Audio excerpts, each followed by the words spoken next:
রনিমের জন্য আপনাদের স্বাগতম। আজকে আমরা দেখব খাদ্য অধিদপ্তর উপখাদ্য পরিদর্শকের 2025 সালে যে এক্সামটা হয়েছে সেটা অঙ্কের সমাধান।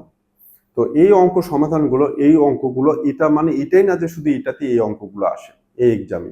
এই অঙ্কগুলো ঘুরে ঘুরে অন্যান্য সব জায়গায় আসে আপনার। যেমন এখন যে কোশ্চেনটা আছে এই কোশ্চেনটা অনেক ব্যাংক এক্সামে আসছে, বিসিএস এ আসছে, প্রাইমারিতে আসছে, অন্য যেগুলো আছে দুদক বলেন, পেট্রোবাংলা বলেন, আদার যত জব আছে সব জবগুলোতে কিন্তু এই ধরনের কোশ্চেনগুলো আমরা পাই। একটা থাকে হচ্ছে আয়তন আর একটা থাকে ক্ষেত্রফল এটার সাথে। এখন আমি এটা বলি কি হবে, সূত্রটা দেখি।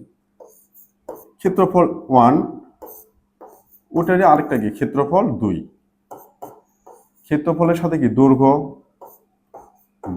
ক্ষেত্রফল হচ্ছে দ্বিমাত্রিক মানে 2 ডাইমেনশনাল, এই জন্য এটা কি হয় দৈর্ঘ্যের অনুপাতের উপরে স্কোয়ার। তাহলে ক্ষেত্রফলের অনুপাত সমান দৈর্ঘ্যের অনুপাতের উপরে কি হবে, স্কোয়ার হবে। একইভাবে যদি আয়তন বলি, আয়তনের অনুপাত সমান হবে এই দৈর্ঘ্যের অনুপাতের উপরে কি হবে, কিউব হবে, কারণ এটা ত্রিমাত্রিক 3 ডাইমেনশনাল। এটা হচ্ছে একদম বেসিক একটা ফর্মুলা। এখন আমার দেখেন যে কি করলো, বৃত্তের ব্যাস 3 গুণ বৃদ্ধি করলে বৃত্তের ব্যাস যেটা সেটাও কিন্তু দৈর্ঘ্য, ব্যাসার্ধ দৈর্ঘ্য, পরিধি দৈর্ঘ্য, কিন্তু ক্ষেত্রফল কি দৈর্ঘ্য গুণন প্রস্থ বা 2 ডাইমেনশনাল, এখানে তার দৈর্ঘ্য প্রস্থ আসবে না, পাই আর স্কোয়ার আসবে। আবার যদি বলি আয়তন, কোন একটা স্ফিয়ারের ঘনকের আয়তন, তখন গোলকের আয়তন, তখন আবার কি হবে, কিউব হয়ে যাবে, দৈর্ঘ্য কিউব। যেমন দৈর্ঘ্য প্রস্থ উচ্চতা এটা দিয়ে আয়তন বের করা হয় ত্রিমাত্রিক, তখন আবার দৈর্ঘ্যের কি হবে, কিউব হবে। এখন এখানে এরিয়া 1 এটা, এখন বলতেছে ক্ষেত্রফল কত গুণ বৃদ্ধি পাবে। আমার এখানে দেখেন ব্যাস মানে কি দৈর্ঘ্য, কয় গুণ বৃদ্ধি করলাম, 3 গুণ। তাহলে আমি ক্ষেত্রফল প্রথমটা ধরবো A1 এর মান কত, A1 এর মান কত ধরবো, A2 এর মান কি আমি বের করব, আমি জানি না।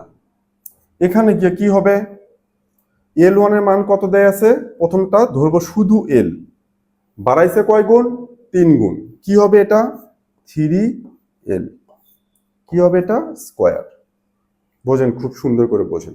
তাহলে বৃত্তের ব্যাস থাকুক আর ব্যাসার্ধ থাকুক, অথবা কোনো একটা ক্ষেত্রফল দৈর্ঘ্য আয়তক্ষেত্র হতে পারে, বর্গক্ষেত্র হতে পারে, ট্রাপিজিয়াম হতে পারে, যাই রম্বস হতে পারে, যাই হোক না কেন, দৈর্ঘ্যের সাথে অনুপাত, ক্ষেত্রফলের অনুপাতটা হচ্ছে এটা। প্রথম দৈর্ঘ্য দ্বিতীয় দৈর্ঘ্যের অনুপাত, এই প্রথম দৈর্ঘ্যের অনুপাতের বিপরীতে কি নিচ্ছে আমি, দৈর্ঘ্য প্রথম ক্ষেত্রফলের, দ্বিতীয় ক্ষেত্রফলে কি দৈর্ঘ্যর, এই দুটো অনুপাতের উপর কি হবে, স্কোয়ার হবে।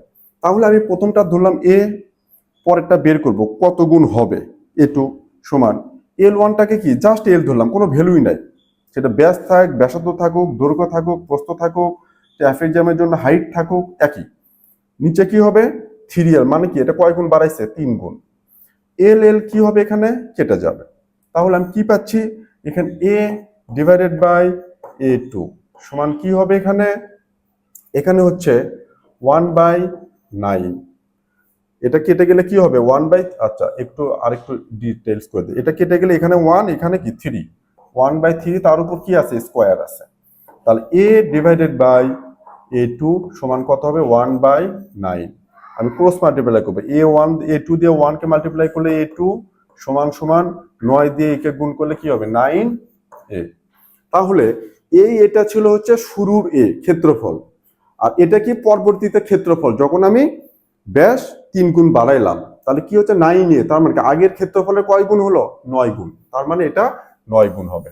এটা খুব সহজভাবে আরো যদি বুঝান যে এটার উপরে দৈর্ঘ্যের উপরে স্কোয়ার থাকলে 3কে স্কোয়ার করলে কি হবে 9, তার মানে 9 গুণ, খুব সহজে এটা বলতে পারি। কিন্তু এটা যদি আমি ডিটেলস করতে যাই তখন কিন্তু আমি এইভাবে করতে পারবো।